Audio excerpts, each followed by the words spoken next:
Hoje Roma com vocês, que é um conteúdo bem um pouquinho grandinho, que nem Grécia, mas antes eu ainda estou devendo Hebreus. Alguém estava naquela aula de sábado, de sexta, de segunda do feriado, 1º de maio, que a gente fez resumo esquemático, que eu mostrei, aquela aula online que eu dei? Não? Bom, até onde eu sei o curso tem gravado, tá? Eu reuni o pessoal segunda, dia 1º, e a gente trabalhou junto um texto ali, eu mostrando como é que se faz resumo esquemático. Tá? Um sistema ali, palavras-chave, e é um negócio bem legal que eu ensino para os meus alunos, e 90% vem me dizer assim, ó, agora está mais fácil estudar história. Tá? Todas aquelas matérias que tem texto, uma quantidade de informações que tu precisa guardar, fazer resumo esquemático é uma maneira bem legal. Tá? Não serve para química, física, matemática, que tu tem que estudar fazendo conta, equação, é uma desgraça, a gente não consegue. Tá? Mas texto, isso aí é bem legal. Outra coisa que eu quero pedir para vocês, tá? Olha aqui meu telefone, 998, meu WhatsApp, tá? 973178. Eu estou fazendo um grupo ali, mais uma mídia social, eu gosto dessas coisas. Eu estou fazendo um grupo de WhatsApp para todos os meus alunos, tanto do contexto da escola onde eu dou aula, como daqui, para eu começar a postar dicas e coisas de vestibular. Tá? Então eu queria que tu acessasse esse WhatsApp aqui, dissesse quem tu é, eu sou aluno do Conecta, e me pedisse para incluir no grupo do professor Ney Nordin. Tá bom? Bom, o que falta então de antiguidade oriental? Lembra que a antiguidade oriental é Egito, Mesopotâmia, fenícios, hebreus e persas. Para a gente terminar, falta trabalhar os hebreus. E a aula passada eu te disse um negócio para introduzir um pouquinho. Tá? A grande sacada dos hebreus não é o fato de serem o primeiro povo monoteísta. A grande sacada, tá, isso é uma sacada, isso é legal, mas é o primeiro povo do pacto, é o primeiro povo que tem um pacto com Deus. Lembra que os deuses da antiguidade são deuses, eles te atendem se eles quiserem. Para os deuses da antiguidade, tu é um mortal chinelão, eles não têm nenhuma obrigação contigo. Tu faz um sacrifício, uma oferenda para ter uma colheita melhor, ou para se curar de uma doença, o Deus aceita se quiser, ele é Deus.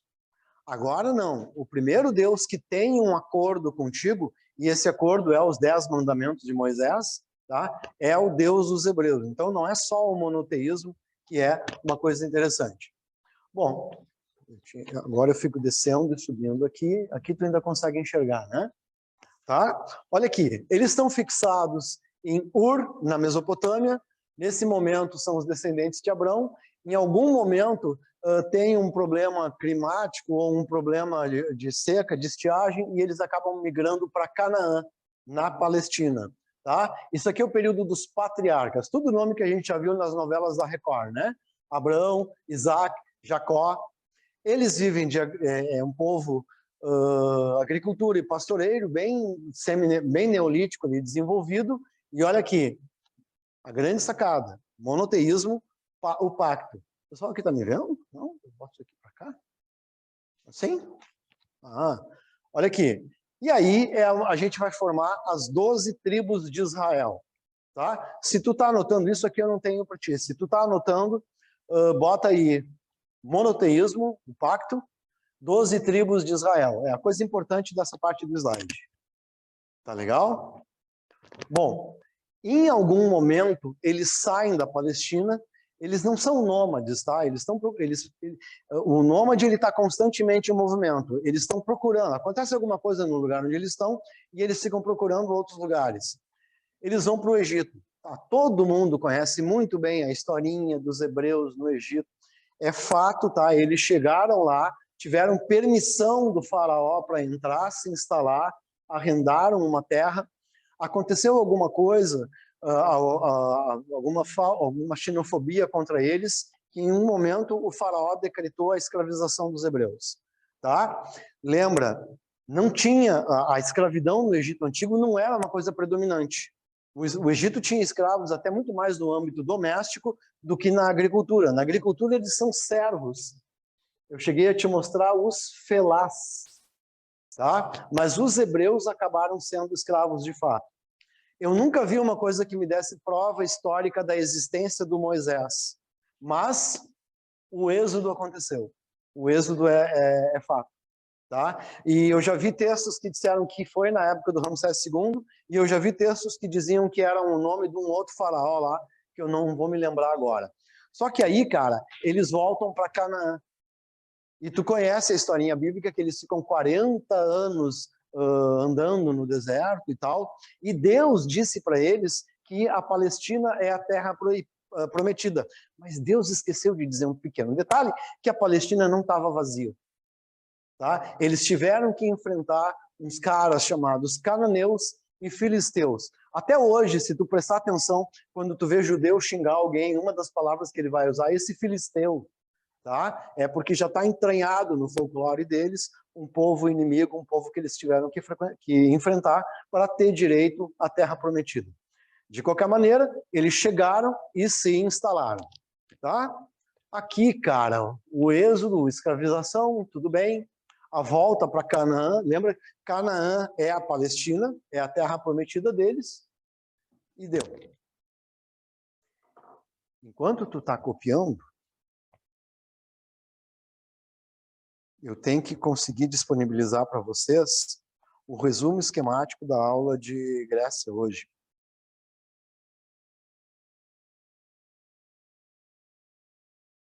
Então eu vou fazer o seguinte, eu vou ver se eu...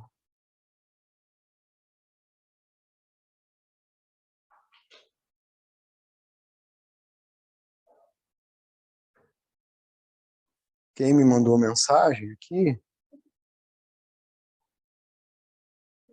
ó, vê se tu consegue acessar o convite aí. Uma, duas pessoas me mandaram.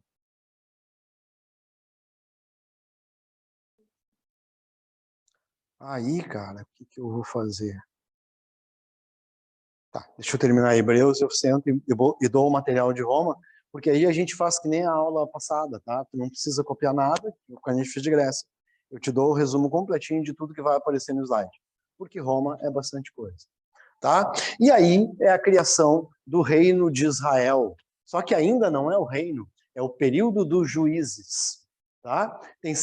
Só escreve isso para te saber as etapas, né? A era dos patriarcas, o período dos juízes, que a gente tem caras como Samuel, o último juiz, e o período da monarquia. O período da monarquia, eles estão começando a ser ameaçados por outros povos, então eles têm que começar a se mexer militarmente para tentar sobreviver. Tá? E aí vem a era dos reis. Saul, Davi, famosíssimo, né, cara? Davi é o cara que enfrentou o gigante Golias, e Salomão. Tá? E esse momento é o momento em que o reino de Israel vai ter conquistas militares e vai conquistar outros lugares. Só que, obviamente, isso não vai durar muito. Salomão conquistou o templo e olha a última palavra que está escrita ali.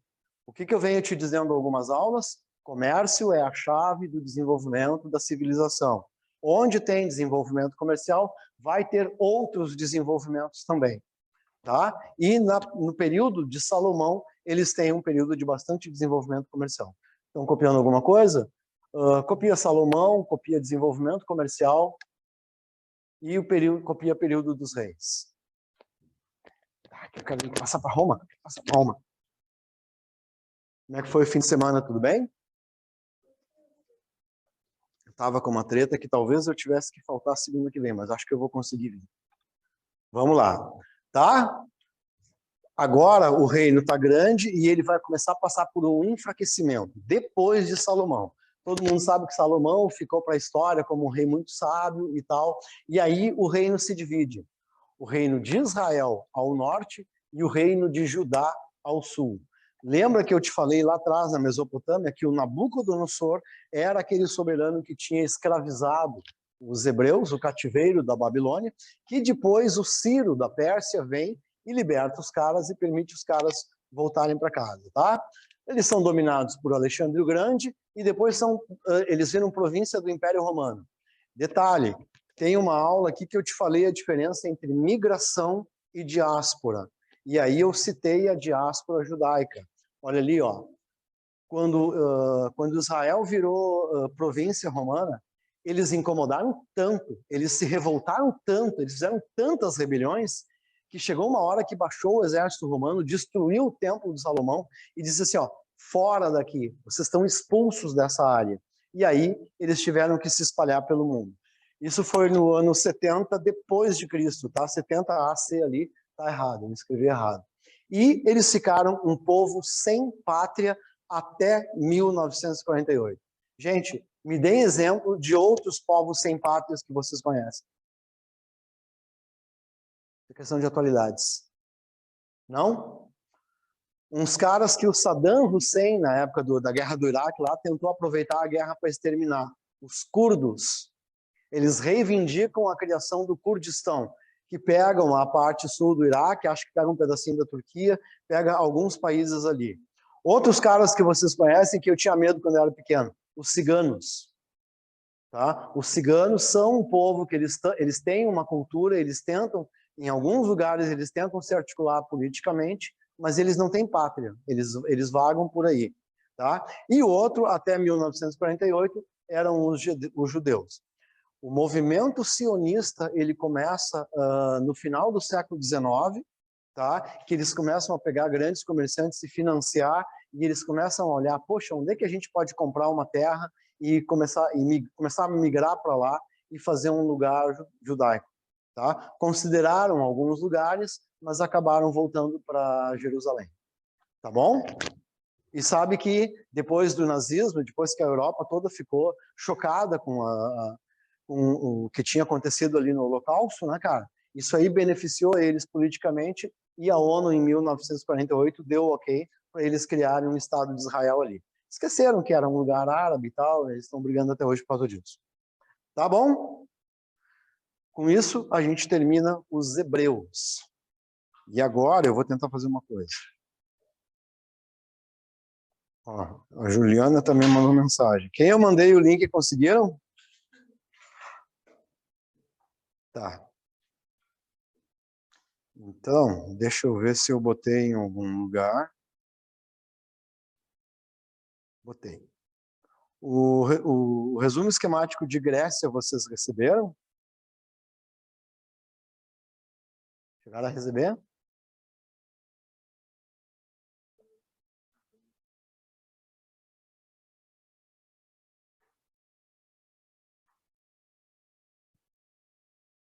Tá, agora eu botei no grupo professor Ney Nordin um resumo esquemático de Roma Antiga. Vocês conseguem acessar?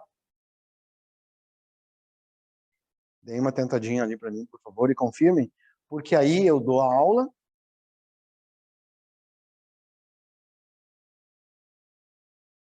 Tem outra coisa aqui também, ó.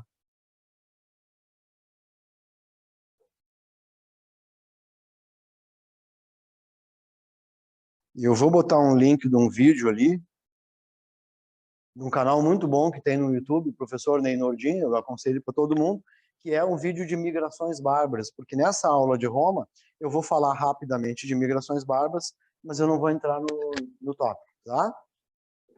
Então vamos lá. Com isso agora, o pessoal de casa está ouvindo bem? Alguém consegue confirmar aí? Alô, além?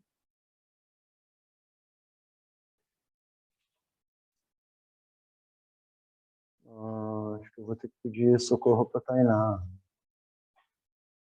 Deixa eu ver. Eu consegui acessar os Hebreus aqui, mas agora eu não estou achando Roma. Ajuda eu.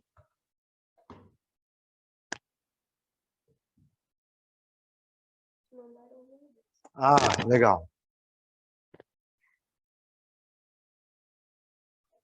Eu fechei. Eu fechei aqui embaixo, porque tinha uma lista. Aí eu fechei Roma. Eu sou uma besta, desculpa. Deixa eu ver se vai baixar. Não, não baixou. Ah, tá bom. E aí, agora no almoço, eu estava fechando mais 3 textos para vocês estudarem de Roma. Texto de 1, 2 páginas no máximo. Tá? E vou ver, no decorrer dessa semana, mais 20 exercícios de Roma Antiga para vocês fazerem. Tá legal? Bah, tem que fazer tudo de novo.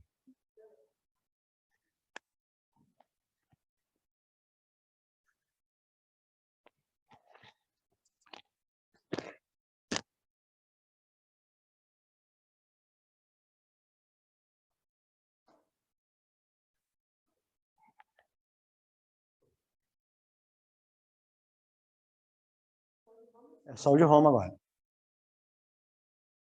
Tá ali.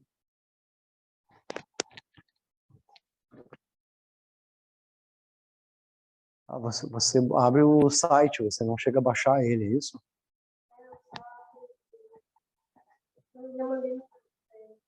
Tá.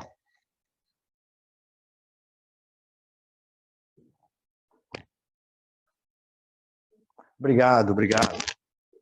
Pisando nisso aqui. Como é que eu vou fazer? Vou botar assim. Ah, vou pisar do mesmo jeito. Tá?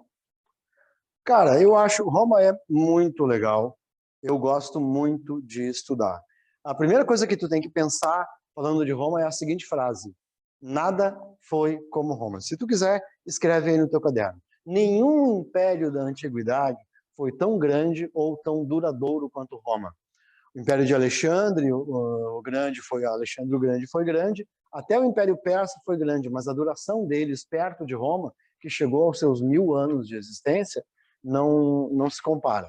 Tá legal? E a gente tem aqui, em torno do século. Fala de novo? A frase? Nada foi como Roma. Tá? Em torno do século X, alguns povos começam a migrar para a Península Itálica, principalmente na planície do Lácio, tem um rio que corta aquilo ali, que é o rio Tigre. A gente tem que cuidar para não confundir com o rio Tibre, que é aquele da Mesopotâmia. Tá legal? Esses caras aqui são úmbrios, sabinos, gregos e etruscos. Depois vai chegar os latinos. Nesses nomes aqui, tem dois caras que são importantes para vocês: os gregos e os etruscos. Sabe por quê? Porque eles ensinaram os latinos a ser gente. Os latinos eram um povo bárbaro, semi-neolítico lá, e esses caras já eram refinados, já tinham cultura, já tinham ourivesaria, e os latinos foram muito, muito influenciados por esses caras. Tá? O ano provável da fundação de Roma é o mesmo ano lendário, coincide o ano lendário com o ano real, que a arqueologia nos diz, que é o século VIII. Esquece a data exata, 753, até é adotada e aceita por muitos historiadores, mas a gente releva, tá? A gente relativiza isso. Num primeiro momento, é uma aldeia, uma cidade-estado. Ah, eu tenho uma dica legal. Eu tenho uma dica muito legal para ti. Tá? Gosta de olhar filme, gosta de olhar série? Tem uma série, cara, na HBO, Romulus, tá? Olha só, é sobre a fundação de Roma nesse momento, só que assim, ó, não é a historinha de Rômulo e Remo, tá? Aqueles dois irmãos que foram adotados por uma loba, tem uma cidade-estado, eles têm dois irmãos ali, mas o legal dessa série, o que torna ela é italiana, o legal de ver, sabe qual é o idioma dela? Latim. A série toda, tá, tem legenda, tá? A série toda é falada em latim arcaico, o latim que se falaria na época da fundação de Roma. Tá legal? Então, vale a pena ver. E como eu te falei, olha a última frase ali, influência, cara, uma influência muito, muito grande dos gregos e dos etruscos. Tanto que os últimos reis do período da monarquia, eles seriam etruscos. Os sabinos acabaram se fundindo casando com etruscos, tá? Se alguém quer ficar rico e famoso, aí eu tenho uma dica: a escrita dos etruscos ainda não está decifrada. Vão ter bastante fama se vocês conseguirem fazer isso, tá? Mas tem bastante gente trabalhando, é melhor correr. Legal. Bora.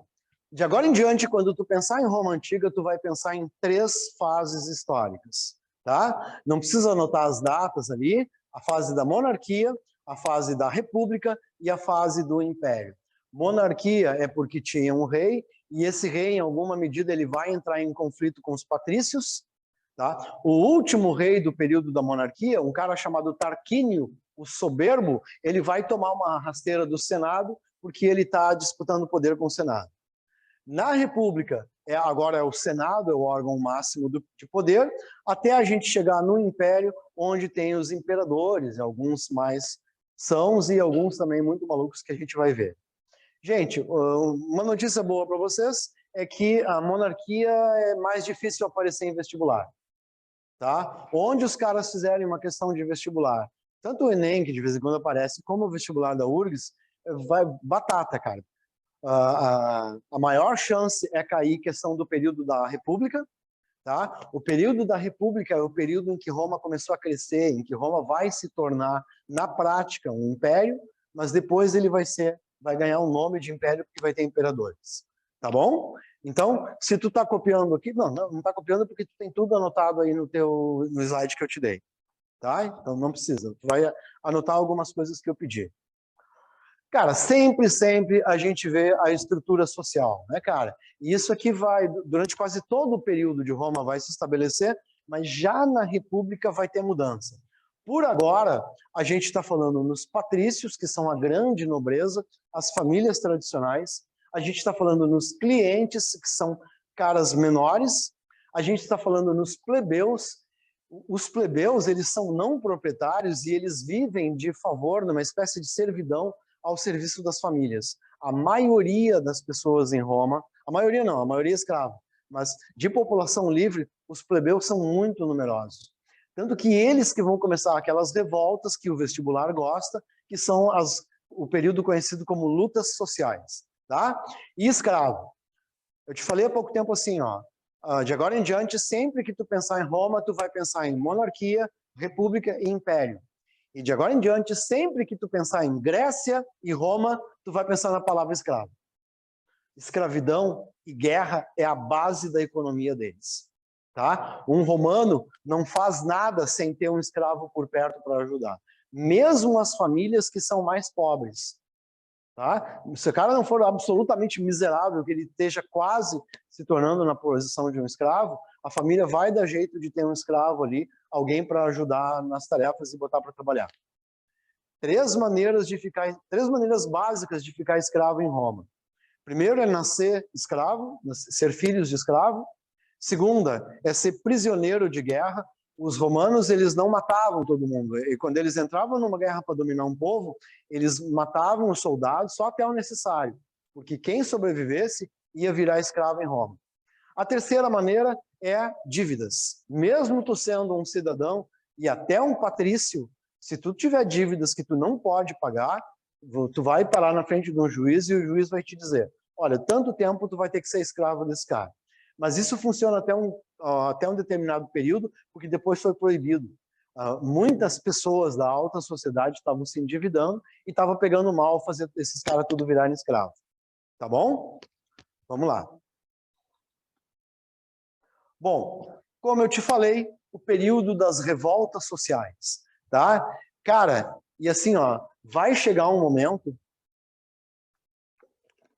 que os plebeus pobres são tão apertados. Vocês não conhecem isso porque não tem no Brasil, né, cara? Uma elite que ganha muito bem e a maioria da população tendo que viver com corrupção e inflação. O Brasil não tem isso, graças a Deus, né? Mas em Roma tinha. Tá? E vai chegar um momento que a situação dos plebeus é tão insustentável que os caras vão parar e vão fazer revoltas e vão fazer uma greve. E essa greve vai ser muito grave porque a maioria dos soldados do exército são plebeus. Tá? Aí os caras saem da cidade, vão até um monte que fica do lado de Roma e avisam os senadores, ó, se vocês não nos derem direitos, se vocês não fizerem leis para melhorar a nossa vida, nós vamos fundar uma cidade aqui. E aí, cara, os senadores estão tudo cagados, cara, porque Roma está desprotegida. Qualquer povo pode chegar a invadir porque o exército está desmobilizado. Aí começa a criação de leis. Cara, tem um monte, cara, tá? Mas as principais que podem ajudar vocês para vestibular é essa aqui, ó.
O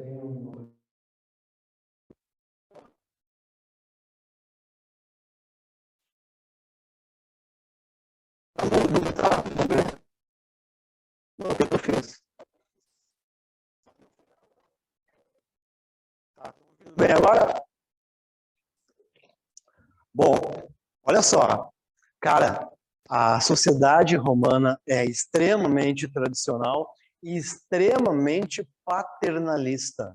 A mulher não tem poder para nada, tá? E o pai da família tem o total poder. O pai da família tem tanto poder, cara, sobre a família, que olha só, se o filho desagradar o pai por algum motivo, o pai tem poder de matar o filho. E não vai acontecer nada com ele. Tá? Agora, imagina a situação da mulher, que ela saía da casa onde tinha dominação total do pai para ir para um casamento onde ela também tinha que obedecer à dominação total de um marido. Tá? De qualquer maneira, e aí, por que eu entrei nesse assunto? Porque nem sonhar em escolher casamento, né, cara? Todos os casamentos eram contratados e eram acertados entre famílias de acordo com interesses financeiros, ainda mais nas classes altas. E aí, qual é a jogada? Patrício não casa com plebeu. Tá? Não tem essa. Só que tem um determinado momento que eles conseguiram fazer as leis licínias, que está escrito aqui, que eu estava pedindo para vocês anotarem, que permite casar. Tá, mas por quê? Por causa do amor? Não, cara, não é por causa do amor. É por causa de dinheiro. Tá? Olha só, tem famílias patrícias que estão empobrecendo e tem famílias plebeias que estão enriquecendo. Então, a mesma coisa com as nobrezas medievais, né? Nem no final da Idade Média. Uma maneira de salvar uma boa família, entre aspas, da ruína financeira é permitir que os seus filhos casem com uma família de comerciantes ricos que estão ascendendo e estão em situação financeira melhor. Tá? Por isso acontecem as leis licínias. Depois ainda, plebeus conseguem direitos de serem magistrados, tá? Hoje magistrados são juízes, né, cara? Mas os cargos de magistrados têm algumas funções na Roma Antiga, tá? E por último, cara, algumas revoltas que os caras tiveram que enfrentar. Tem uma revolta muito grave na Espanha, mas a revolta de Espartacus foi a maior revolta de escravos que Roma enfrentou. Para te ter uma ideia do que os caras faziam com os escravos, tá? Tem uma lei assim, ó, se uma família tem 20 escravos, tá? Um desses escravos fugir e for capturado, tudo bem, ele vai ser punido, ele vai ser levado de volta. Mas, olha só, se um escravo atentar uma violência contra um membro da família, todos os 20 são executados. Ah, mas não fizeram nada. Interessa. E não é a família que vai matar, porque um escravo é caro, né, cara? A família não vai atentar contra o seu patrimônio. É o Estado que vai entrar e vai matar todos os 20. Exatamente para, se algum souber o que vai acontecer, ele vai lá e delatar, porque ele também vai morrer por causa dessa brincadeira. Tá legal? Mas tem umas coisas interessantes. O escravo podia ser libertado, ele podia ser adotado, cara, pela família. Tem casos de pais que ficaram velhos e perderam o filho nas batalhas e tal, e se afeiçoaram a um escravo, eles libertaram o escravo, adotaram ele como filho e o escravo ganhou a herança. Tá? Então, por um lado, tinha todo esse regime de crueldade. No direito romano, cara, escravo é coisa, escravo é propriedade, não é pessoa. Tá legal? Então, eles são bem violentos, mas existe toda essa flexibilidade. E o Espartacus era um gladiador que acabou encabeçando a maior revolta que Roma viu. Cara, ele quase tomou o poder, por pouco. Tá? Quando conseguiram conter a revolta dele, olha o que fizeram. Pegaram 6.000 escravos e crucificaram nas principais estradas de Roma. E deixaram os caras lá até apodrecer, para todo mundo ver o que acontecia com escravos que se revoltavam. Tá? Vale a pena, para referência de cinema, tu tem o da década de 50, o filme Spartacus, mas saiu agora, cara, um filme, uma série muito boa, principalmente a temporada, porque depois o cara morreu, o principal ator morreu de câncer, e tem bastante pesquisa histórica, bem feita porque tem bastante pesquisa histórica, tá? Eu não me lembro de quem é, nem um streaming que esteja passando, mas não olha com a vovó nem as crianças na sala. Tem algumas cenas bem danadinhas. Tá, tá legal? Roma entra em fases de desordem social. Roma está virando um lugar sem lei, a cidade, muita inflação, muita miséria, e o poder público não está conseguindo controlar.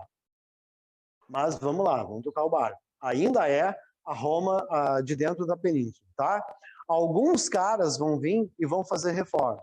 Primeiro, os irmãos Graco, tem bastante chance de cair perguntas sobre eles, tá? Eles foram tribuno da plebe, mas eles não foram juntos, tá?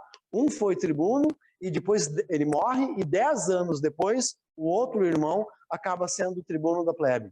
E eles tentaram fazer leis para melhorar a vida dos mais pobres. Eles tentaram fazer leis de distribuição de cereais, mas eles fizeram uma coisa que tocou no dodói dos poderosos. Era muito comum que os senadores tomassem as terras dos pequenos proprietários. E aí, cara, tinha senadores assim, com latifúndios, com terras muito extensas. E eles tentaram limitar isso aí. Um senador não pode ter mais do que tantos quilômetros de terra e tem que devolver o que tomou. E é óbvio que os caras vão criar uma campanha para desacreditar eles e eles vão acabar morrendo. Tem um até que morreu espancado pelo povo, né, cara? Morreu por causa de uma revolta que foi incitada contra pelos próprios senadores. Tá? Então tu tem ali distribuição de terra e trigo. Outro cara que tentou reformas para resolver o problema de Roma é o Mário. Que Mário! Aquele que tentou reformas na Roma antiga para melhorar a vida dos povos. E uma das coisas que ele fez foi profissionalizar o exército. Profissionalizar por quê? Porque antes dele, um soldado romano não ganhava salário. Tá, mas por que ele ia lutar? Olha como é que era o negócio. Um soldado romano, ele ia para a guerra muito mais por devoção ao seu general. Tá, teoricamente ele está lutando por Roma, Roma Victor, né? Roma Vitória, mas ele está indo lutando ali pelo seu general, cara. Tá? E depois que eles iam para um lugar, eles ganhavam, e Roma ganhava mesmo. Roma tinha uma organização militar que tinha condições de vencer, muitas vezes, exércitos mais numerosos de soldados. E aí, depois que eles venciam, o general dizia para os soldados assim, vocês têm 3 dias para entrar aí e pegar o que vocês quiserem. Tá? E aí, cara, eles invadiam e pegavam tudo, inclusive pessoas, para vender como escravos. Tanto que, onde ia um exército romano... sabe qual é um dos segredos do poder de Roma? Uma rede de estradas muito bem cuidada e muito bem pavimentada. Tá? Onde tinha uma revolta numa província, o destacamento de soldados mais próximo conseguia chegar lá em pouco tempo, pelo menos. Tá? E onde seguia um exército romano marchando, ia atrás um batalhão de comerciantes e mercadores. Porque eles sabiam que logo, logo os soldados iam ter coisas para vender. O que o soldado roubasse, o que o soldado pegasse de espólio de guerra, o soldado não podia trazer para casa. O soldado tinha que vender ali. E aí tinha comerciantes, tinha verdadeiras manadas, não é a palavra, grupos de comerciantes que iam seguindo os exércitos, tá, para comprar o que o soldado precisasse. Bom, o Mário fez, entre as reformas que ele fez, ele instituiu um salário para o soldado, tá? E quando o soldado ficasse velho demais para ser soldado, ele ainda tinha prometido para ele um pedaço de terra. Claro que nem todos ganhavam, mas pelo menos agora isso estava por lei. Tá legal? Outro cara que enfrentou o Mário foi o Sila. Só que o Sila não queria fazer reforma para os mais pobres. Ele não queria melhorar a vida da população. O Sila ele era do lado da elite, tá? Tanto que ele tentou se eleger ditador perpétuo. Ele fez o que o Júlio César fez, só que com ele não deu certo. Tá? E aí, cara, Roma está em conturbação, assim, a toda hora tem generais brigando, tem caras tentando tomar o poder, só que Roma ainda é a Itália, ainda é a Península Itálica, tá? Como é que Roma vai crescer, os caras vão ganhar o mar e vão tomar o Mediterrâneo? Simples, o primeiro passo é guerras púnicas. Quando eu te dei fenícios, eu acho que eu te mostrei um mapa e te mostrei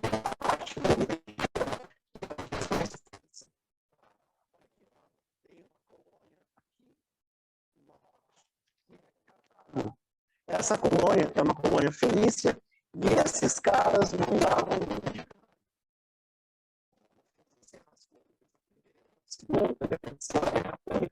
os caras levaram mais de 100 anos para conseguir. Gente,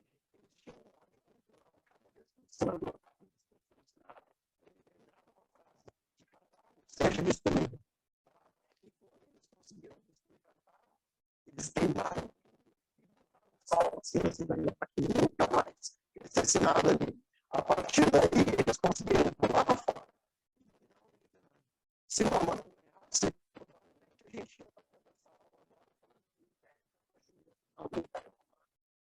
de qualquer maneira, essa atenção, o pessoal de casa consegue conseguir uma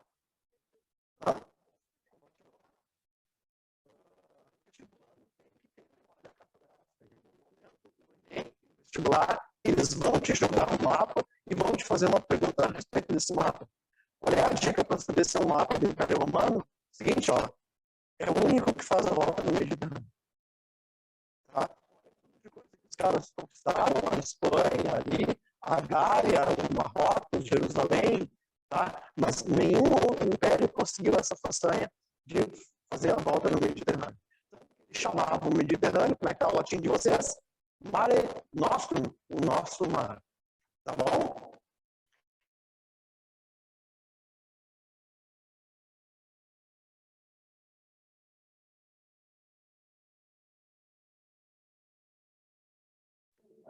O filmezinho muito bom, não podemos fazer dois agora, vamos estragar. Alguém aqui assistiu Gladiador? O filme com aquele cara parecido comigo, o Christian Claudio. Não agora que ele tá gordão, né? Não, tô brincando. Gladiador, lembra como é que começa o Gladiador? Tema para... Vocês não viram, gurias? Não lembro. Tema para casa, tá? Final de semana, assiste o Gladiador. É um bom filme, tem alguns detalhes históricos ali, mas também tem coisas que também fora. Só que o início, cara, é muito legal. No início do Gladiador, os caras estão aqui, ó. Os caras estão na fronteira da Germânia. Tá? E eles estão prestes a entrar em guerra com o povo bárbaro. E aí, olha como é que Roma fazia. Quando Roma ia invadir uma província, tá? Os exércitos estavam aqui esperando. Antes de entrar e arrebentar com os caras, eles mandavam um mensageiro. E esse mensageiro levava a seguinte proposta. Ó, seguinte, ó, então, nós vamos entrar aqui, nós vamos lutar contra vocês e nós vamos ganhar. E nós vamos arrebentar com vocês. Vocês vão virar, quem não morrer, vai virar escravo em Roma e nós vamos pegar essas terras e vamos dar para os nossos senadores. Mas a gente oferece uma outra possibilidade.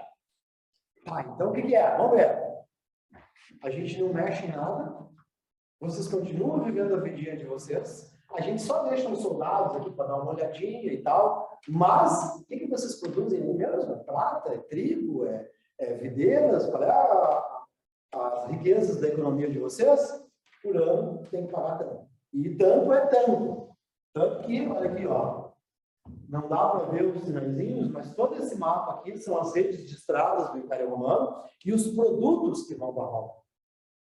Que vão para Roma, tudo nesse sistema de pagar imposto. Tanto que o filme é muito legal, né, cara, que o mensageiro volta decapitado, amarrado em cima de um cavalo, e ali tem um bárbaro sacudindo a cabeça dele. A esposa de vocês, tá? Aí o cara joga a cabeça e aí começa a batalha. E a batalha, eu coleciono trilhas sonoras de cinema. Tem uma música de 9 minutos na trilha do Gladiador chamada A Batalha. É a minha música de lavar louça. Pegar tudo, quebrar. Muito bom. Tá? Gente, então, quando começa isso, começam a fluir produtos para Roma de tudo que é canto, escravos, e Roma tem mais acesso a terras. Óbvio que muita coisa vai mudar na sociedade romana e na economia romana. Tá? Só que com isso, ó, Se esse lugar aqui plantava trigo e agora ele está mandando trigo para Roma, o que vai acontecer com um pequeno produtor que tinha uma terrinha lá, que vivia de vender seu trigo na cidade? O preço do trigo vai cair. E esses caras vão se ralar mais ainda, logo eles têm que entregar a terra para um senador, para quem eles estão endividados, e eles vão virar mendigos em Roma. Eles vão empobrecer a pobreza nas cidades. Tá? E volta para... Já ouviu falar na política do pão e circo? Até hoje se usa como metáfora para muita coisa na nossa política atual. O circo eram os espetáculos de gladiadores, tá? A luta de gladiador ela tem um papel político muito importante para pessoas conseguirem ascender politicamente, mas o pão, cara, se tu olhar o gladiador, tem uma cena bem rapidinha que aparece, cara, é segundos, tá? Depois de uma luta, eles estão tirando os cadáveres da arena e aí entra uma carroça cheia de pão, trolhada de pão, eles encostam a carroça no meio da multidão e começam a jogar o pão para a população. E aquela população é tudo gente pobre, cara, que vive de ganhar pão nesses eventos e vive de ficar se divertindo e se entretendo nesses eventos. Tá? A política de pão e circo na sociedade romana, ela era literal. Tá legal? Cara, tem um momento na sociedade, na sociedade romana que em 5 anos a gente teve 20 líderes, 20 generais lutando entre si pelo poder, tá? Então Roma está totalmente caótica politicamente e um general que tivesse batalhas, ele voltava para Roma com muito prestígio, logo ele era senador e logo ele estava querendo se tornar algum tipo de ditador. Vai chegar um momento que 3 generais resolvem não brigar e fazer um acordo entre si. Tá? E a gente chama isso de primeiro triunvirato. É o Júlio César, Crasso e Pompeu. Tá? Pô, óbvio que depois eles vão acabar brigando entre si. Esse aí é o momento em que... a gente falou da Cleópatra na outra aula, né? Esse é o momento em que Roma está entrando no Egito e tornando o Egito sua colônia. Tá? O Pompeu, inclusive, vai ser morto lá no Egito. Tá? E o Júlio César, ele vai dar o golpe final na República. O Júlio César, ele vai dominar esses 3 caras e ele vai fazer aquilo que eu te falei que o Sila tinha tentado fazer. Ele vai se eleger ditador perpétuo e vai acabar com a República. Atenção, Júlio César não foi o primeiro imperador. Ele se elegeu ditador perpétuo. Em algumas coisas ele fez um bom governo, ele fez urbanização, ele fez limpeza nas cidades, ele conseguiu. E ele também não descuidou totalmente da elite. Todo mundo tinha medo dele, tá? E a historinha da morte... tem outra dica para ti. Putz, vai passar no final de semana olhando seriado. A HBO, a mesma que fez essa aqui, tem um seriado chamado Roma. Já ouviu? Então, se tu quer ter uma aula de história de uma maneira bem legal, isso aqui é de 2000, 2002, e até aquele momento foi eleito como o seriado de maior rigor histórico, de maior pesquisa histórica. Tá? Olha a historinha que eu vou te contar. Quando César estava na Gália, ele escreveu uma coisa no diário dele. Ele contou uma história de 2 soldados que eram inimigos mortais. Os caras não podiam se ver que davam um jeito de brigar, davam um jeito de criar um problema, criar uma tribo. Aí um dia esses caras saem junto numa missão, eles são atacados e para eles sobreviverem, eles precisam ser ajudados. E aí, depois desse momento, eles ficam amigos. E ficam amigos de uma amizade muito forte. Tá? O Júlio César deixou isso registrado no diário dele, deu o nome dos caras, mas não se sabe mais nada sobre a história desses caras. Olha o que os roteiristas fizeram. Fizeram o seriado Roma em 2 temporadas, contando a história desses soldados. Só que, enquanto vai rolando a história deles, vai passando a história do Júlio César, da Cleópatra, do Marco Antônio, do fim da República, do assassinato do Júlio César. Os caras misturam a ficção, né? Porque esses caras existiram, mas não se sabe nada da vida deles, misturam com os fatos da história política.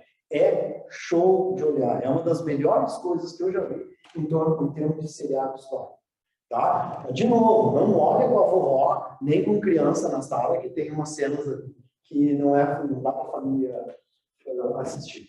E era assim mesmo, tá? Essas cenas não são exagero. Tá? No seriado Spartacus, tem um momento que começaram a criticar eles porque estavam exagerando nas cenas de sexo. E aí, no final de um episódio, no penúltimo episódio, no final, quando estava passando os créditos, botaram uma nota dizendo assim, ó, a conduta sexual dos personagens é baseada em pesquisas e é validada por historiadores que foram os consultores dessa série. Tá? E teve um momento em Roma, a família é muito tradicional, mas teve um momento em que a liberalidade sexual foi uma coisa muito liberal. Professor, não foi Calígula que morreu de sífilis ou pode ser? Sim, a época do Calígula. Eu nem ia dar essa dica para vocês, tá? Mas tem um filme, Calígula, ou Maluco, até não vou ler mais, mas tem um filme, Calígula, tá? Que na época das locadoras, tu entrava, às vezes ele estava no drama e às vezes ele estava no pornô.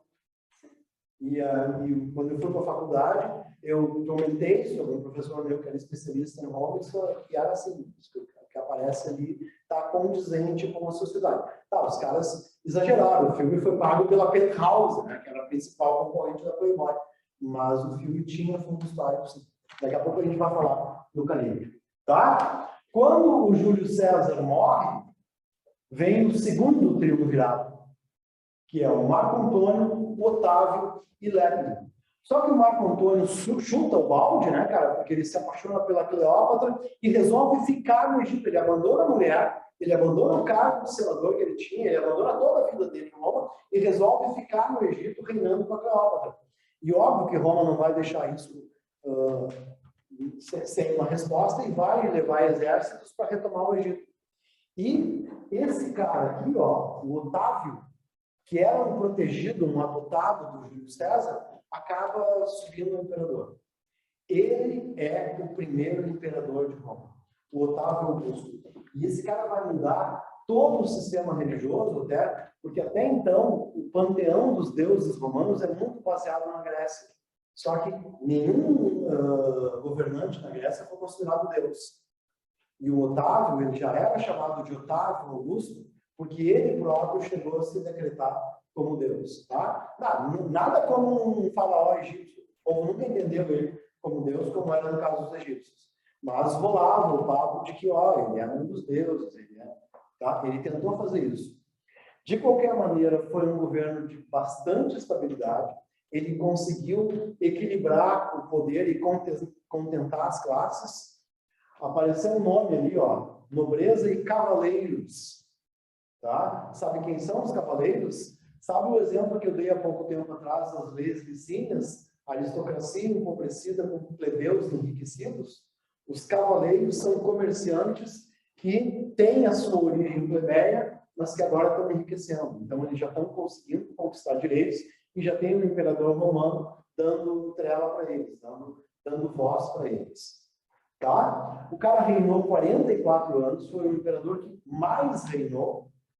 Tá? Pacificação interna e aquele nome ali vocês têm que guardar. Pax Romana. Pax Romana não é só do período dele, durante os Flávios também. Como é que está o latim de vocês? O latim Pax Romana é paz romana, tá? Mas é uma paz, não é uma paz que todo mundo estava em paz. É uma paz que Roma é tão forte, tão poderosa, que ninguém consegue enfrentar. Tá? Vamos lá. Não me diz, de tarde eu consegui, cara, de manhã eu consegui. Gente, então, o que vocês precisam fazer? Vocês precisam me lembrar que eu cheguei até o Otávio Augusto na aula que vem. Tá legal? Aí eu termino. Tem alguma coisa ainda para a gente conversar. Pessoal que está em casa, muito obrigado pela atenção. Olha, não sei se eu falei demais de manhã, eu consegui, cara. Eu dei Hebreus e terminei Roma. Tá? Mas eu vou largar o texto para vocês e vou largar exercícios. E a aula que vem